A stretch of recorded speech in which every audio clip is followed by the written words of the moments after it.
So you might be wondering, why is this not the Primogen? I mean, maybe you're thinking, wow, this guy looks kind of like the Primogen. Flip! Cut this part out. But the problem is Prime has been in the valley. You may have seen him. It's a day in the life of an engineer that accidentally stayed up all night. And now he's at TwitchCon. Bruh. So you've got Discount Prime. The interns are running the startup right now while the CEO's away. So we're going to react to some different articles today. So chat, you can all say hello to YouTube, hopefully. My JavaScript's faster than your rest. GC your dealloc and let your threads down. Let's talk performance. I go over some of the performance trade-offs that are made with different approaches, but the moral of the story is that performance is complicated and very use case dependent. Nice. It depends. Called it. One of the primary trade-offs considerations is CPU versus memory, but the memory side of that equation can get very complicated. One of the most enjoyable, at least from my point of view, parts of being a software architect is mentoring developers and help expose them to new concepts and larger implications of technical decisions. Nice. That's good. This is actually good. Way better that your software architect actually helps other developers in your company to understand what's happening, right? And that they actually are like doing something instead of just like sitting all by themselves, not doing anything. It's also fun. It's also fun to foster. Okay, nice. That one's not on me. It's also fun to foster a learning environment by occasionally letting a brash dev fall in their face. A bit of the pay it forward from when I was a young brash developer. Nice. That's really good. One of the most... I already read this paragraph. A perfect example is when a green dev challenges your recommendations. Reality being an architect, you will always make the wrong choice in others' eyes. True. Lots of people, no matter what the choice is made, will just be against it because their boss said so. Just be honest, chat. You know that you're inclined to not like when someone else makes the choice instead of what you do, even if you would have made the same choice at the same time. Go to bet that their approach is the best approach. I know far from everything, but I've been around long enough to see a sucker. All right. Unfortunately, I'm going to like this article, I think. I can already tell that I think I'm going to like this article, even though it's saying JavaScript's faster than Rust. So I feel conflicted. As my first time solo reacting on this channel, of course, it's going to be, I'm going to like the article and Prime's going to hate me. But okay, how could I resist? I'll take that bet. And then years later, I'll write a post about it. This is great. I love this. Yeah, I'll let you make a bad choice so I can write a blog post about it later. Giga Chad. All right, the bet. I honestly don't remember the specifics. It's been a few years, but I do recall that I recommended using Node.js primarily based on the knowledge set of an existing team, available libraries, and other technical debt. That makes sense. That one's the clearest reason that you would continue using Node.js. A pretty junior dev, I don't know what his looks have to do with it, but that's fine, wanted to show off their fancy new bachelors of computer science and show off their mad skills. Maybe they knew I only minored in computer science and assumed I was simply unaware of how computers actually worked. To be fair, after 20 years, I have come to believe they are just magic. This is a common scenario, chat. If you want people to not like you at your job when you're the new person, you come in and you just act like everyone else is an idiot. Not a good strategy. Okay? Not a good strategy. I would recommend being nice and listening, especially when you're young. You'll learn a lot, and the people who know stuff will like you a lot more. So it's just a little side life pro tip. We do those in the middle of the articles, right? I'm not just a screen reader. The names, the teacher. The claim was something along the lines of the standard C++ is faster than JavaScript. I mean, technically, JavaScript is just C++. You know, the V8 runtime. Well, you know, sometimes I do some stuff with the V8 runtime in the countered by my stereotypically architect response of, it depends. Nice. Maybe I should be a software architect. I say it depends a lot. In fact, recently I was almost canceled for saying it depends because I said someone shouldn't just only try and get a job by, quote, building in public and having an online presence. And I was told that applying to jobs through job application sites was a waste of time. Because I said it depends on the person and their situation, and sometimes you do get jobs from applying to regular job posts. And someone told me that that was a terrible take and I should be ashamed of myself. But apparently I could be a software architect because I like to say it depends, even though I know I should be just ashamed that I would think of saying basically, you might want to apply for jobs the normal way as well. People do sometimes get hired through that process. Should have just bought a fake mustache. I know, sorry. You should always be ashamed of fear. That's a separate argument, but also true. The claim was something along the line. Oh yeah, we already read this. Actually, this time for real. More specifically, optimized C++ will perform better than optimized JavaScript, as there is inescapable overhead in running JavaScript. Well, you could probably compile it down to a static program and get to it to really try. Needless to say, I like a good challenge. And the result, the surprise that the JavaScript solution was a bit faster than C++ program, and more importantly from an architectural point of view, had the benefit that it was fully maintainable by the existing team. So this is true. So as someone, I'll be honest, chat, as someone who has snuck Rust into their job, it was through a series of really tricky moves that eventually made Rust a serious part of my day job. It's true that people are terrified to just touch any part of that program, and I actually had good technical reasons and good architectural reasons for why we would have chosen Rust and why it's still working and running and stuff like that, right? But people are just terrified about it because it's Rust. So this is something, if you're actually trying to get something done at your work, you do have to be thinking about this possibility of being maintained by the existing team. Not that the people aren't smart enough to learn it necessarily or anything like that, just that people are afraid and then therefore they don't want to do it, and then it just stays there and never changes. So let the choir hold their tongues and scratch their heads. At the same time, chat, I bet you can't do it. To be honest, I wasn't 100% sure that it would win, but based on the specific use cases, likely dependence on dynamically sized memory objects, and the developer's inexperience, I took an educated guess. Okay, so yes, this part will definitely play into this problem, so maybe the title is just clickbait, but that's fine. Wait, how? If you can't guess why, don't worry. In my experience, most devs wouldn't know why either. The result flies in the face of the common rule of thumb that compiled language are faster than interpreted and static are faster than VM. But this is just a rule of thumb. True. There are no always or nevers. What's it? Always or every time? I don't know, whatever. But you got to look around and be curious, okay? Surprised that a junior dev can't make a good C++ program. Yeah. There's some confounding problems to this. Just don't do allocations. Optimize is keyword in my bug report, as a naive C++ program can quickly go off the rails. I would even say not just a naive C++ program. In my experience, you could just remove this part. A C++ program can quickly go off the rails. On the other hand, Node.js, leveraging the C++/C-based V8 and libuv libraries, true as pre-watched, sorry. As I said before, some would argue JavaScript is just C++. It's just a DSL for C++, Node, V8, blah, blah, blah, pre-watched, sorry.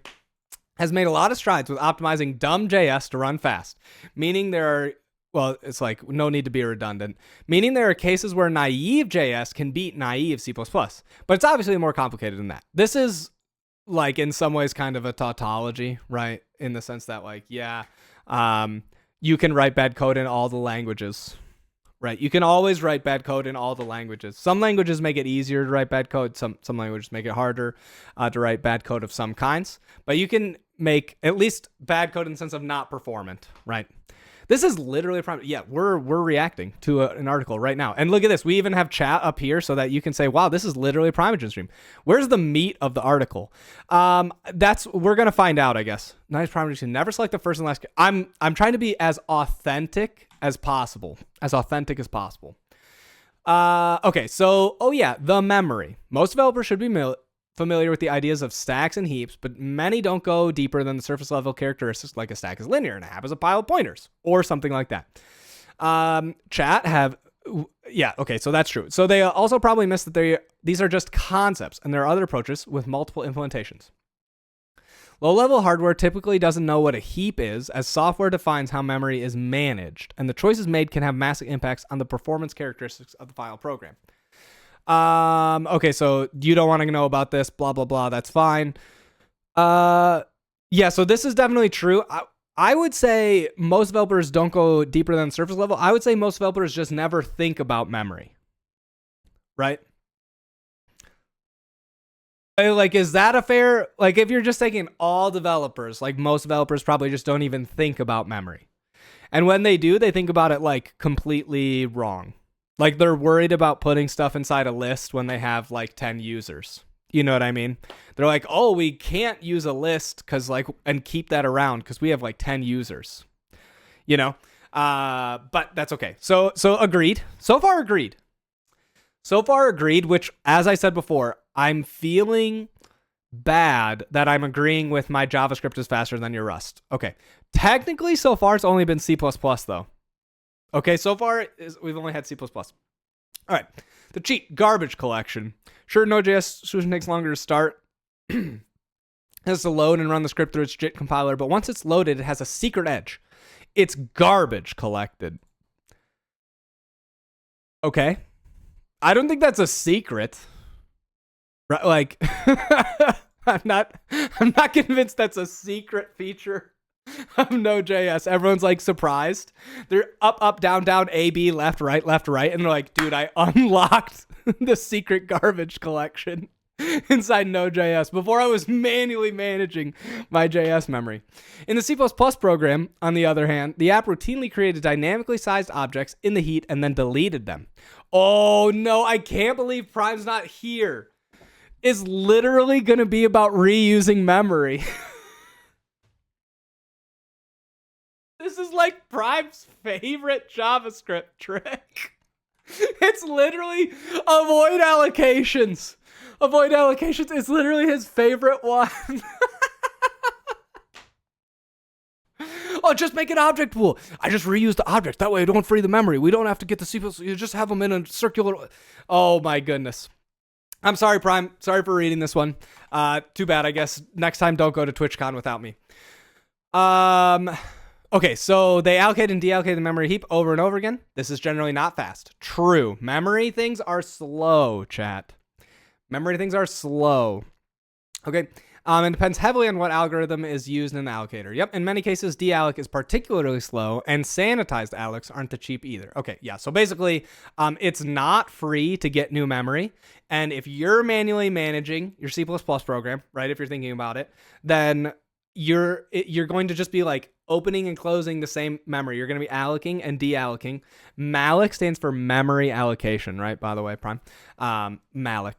And in the JS one, the garbage collector is going to kind of cheat, right? So the cheat occurs because the program runs once and exits. Node.js runs the script, allocates all the memory needed, but actual removals are postponed for the garbage collector to take care of.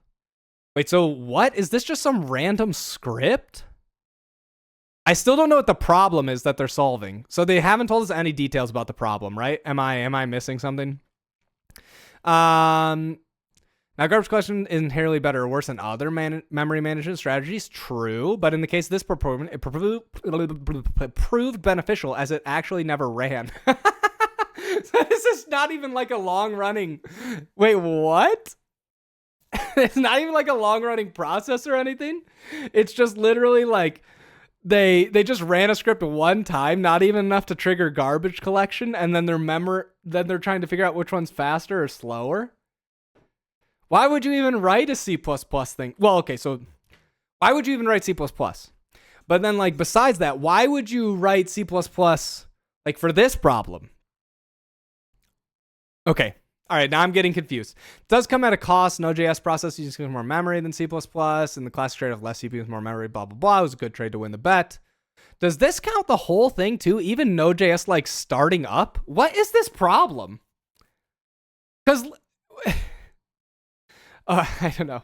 The bet only worked because the developer chose a naive strategy and implemented it correctly. A quick way to win would be to add a memory leak, purposefully keeping all the allocations in memory. It would likely use less memory than Node.js and still be significantly faster.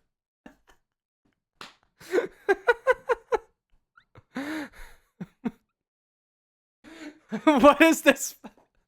What is this question? Oh, I've been debated by micro benchmarks. This is almost as unbelievable as Chroot. Oh, he's pre-read.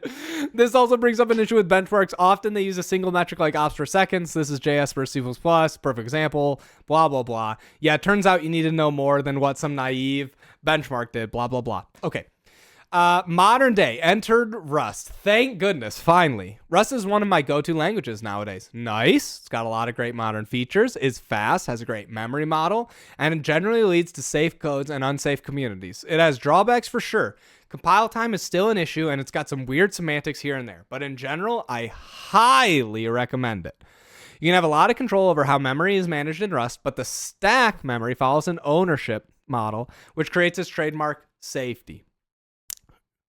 Why not put safety as a TM? Also, is this officially endorsed by the Foundation? One of the projects I'm currently working on is a FAS, function as a service host written in Rust that executes WASM functions. It's designed to securely execute isolated functions very quickly, minimizing the overhead of using functions as a service. Okay, chat, I'm embarrassed. Honestly, I'm thinking about turning this article off. Imagine not typing it's fast. Like, what is even the point of having dumb acronyms and so many things like blazingly fast like this? It's shameful, really. It's shameful. It's pretty fast, able to get 90K clean requests per second per core. Better yet, it can do the total reference memory 20 megabytes. Okay, what does that have to do with Node.js C++? Well, I use Node.js as my benchmark for reasonable performance. Go is used as the dream target. It literally seems like Prime wrote this. It's hard to compare to a language designed for web services while adding the overhead of fast. And early versions of the program weren't promising, even though they use less than 10% of the memory of Node.js. While it's common to focus on getting something working before optimizing, it's not a great feeling to put a ton of work using a fast language only to get beat by novice JavaScript. Okay, so wait. Use JS in my benchmark. I'm so confused. This thing runs functions, but somehow what does it even do? Bottleneck was pretty clear early on, however, is the memory management. Each guest function was allocated an array of memory. There was a lot of overhead between allocating within the function and also copying data to and from the function's memory and the hosts. Because of the dynamic data being thrown around, the allocator was being hammered from all directions. The solution? Cheat, sort of. Okay, so I'm confused. So I guess I'm doing a good job of reacting like Prime now, I think. So we'll keep reading, and if it doesn't make sense, we'll just finish the article, and I'll go on a rant about how I don't like JSX now, and I do like Go templating, so that in 2 weeks when I change my mind, then we'll have more content. So fundamentally, a heap is just a memory that an allocator manages the mapping for. The program requests n units of memory, and the allocator will find it in available memory pool, or request those given more memory. Store that the units are in use, and then return the location pointer of that memory. When the program is done with that memory, it tells the allocator, and the allocator then updates its mapping to know these units are now available. Simple, right? The issue starts to arise when allocating a bunch of different size units of memory with different lifetimes. You're going to end up with a lot of fragmentation that amplifies the cost of allocating new memory. Sure, okay, this is where you start to see the performance going to kick in, as it's basically its own program just to figure out where to store things. Obviously, there isn't one solution to this problem. There are lots of different allocation algorithms, from buddies to slabs to blocks. Each approach has trade-offs, meaning you can choose one that fits your use case, or just choose the default one like most people do. Okay, so I guess the FAS is the thing that's choosing how the allocator is going to work or something. That's what part that I don't really get. So I guess he's writing the thing that's going to do that. I'm not sure. Okay, now for cheating, you don't have to choose just one approach. And for fast, you can go lax on the per run dealloc and just clear the whole heap after each run. You can use different allocators for different parts of the function lifestyle. For example, init versus run. This allows either a clean function, reset to the exact same memory state run, or a stateful one, maintain state between runs, and have each case optimized by using a different memory strategy. So you have this FAS, and he's saying you start a function, you run it, and then you finish. And he's saying if you have init, you just clear everything at the end, and run, right? You do this, and then you keep the memory. So he's saying for a bunch of the keep ones, for run, you're not... Okay, I'm not sure. Okay, we'll keep reading. This allows either or stateful one. Yep. Okay, so for mine, we ended up building a dynamic allocator that chooses the allocation algorithm based on usage. That choice persists between runs. For low usage functions, seemingly the majority of functions thus far, low usage functions. That's because probably chat is using the service, and you guys don't have any users. So like all of your stuff would be low usage. A naive stack allocator is used that just maintains a single pointer to the next free slot. When dealloc is called, if the unit is the last one on the stack, it will just roll back the pointer. Otherwise, it's a no-op. Sure, when the function has completed, the pointer is set to 0. Makes sense. So for those of you who don't get that, basically what's happening is like, can I do another one of these? You have like your block of memory right here. You just have a pointer. The pointer keeps moving as you alloc new stuff. You never free anything.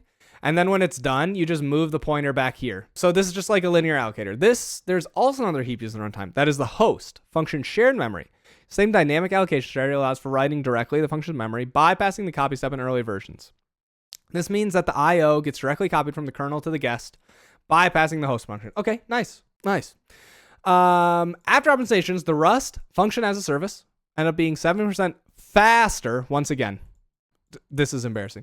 While using 90% less memory than our reference Node.js, but the key is after optimizations.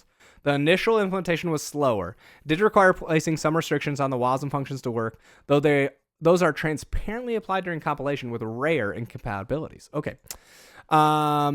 The major benefit of the Rust implementation is the low memory footprint. All the extra RAM can be used for things like caching and distributing memory stores, even faster by reducing I/O, blah, blah, blah. That's great.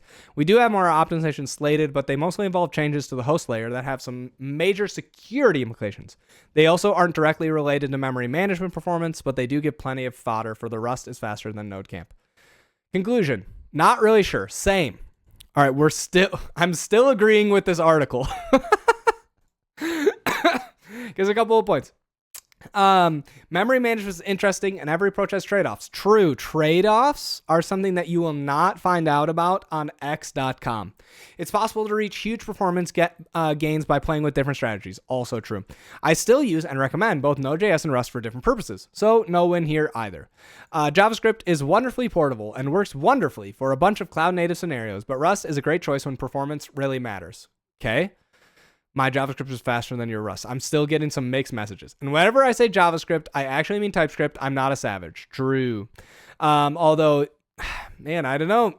No build.js coming back. At the end of the day, you got to choose the best stack for your situation. It's rarely a simple answer, but understanding the different characteristics of different stacks can surely help. Starting drama with DHH. All performance, no trade-offs. Exactly, Lispy. Okay, so what I see here, this is a pretty good article overall. The reason that JavaScript was faster for this kind of problem is because we built an entire ecosystem around one-shot functions as a service or serverless or all this other stuff because JavaScript sucks at running for a long time. So this like whole thing is only a problem that you would want to have functions as a service, primarily because your original frameworks suck at running and running performantly for a long time.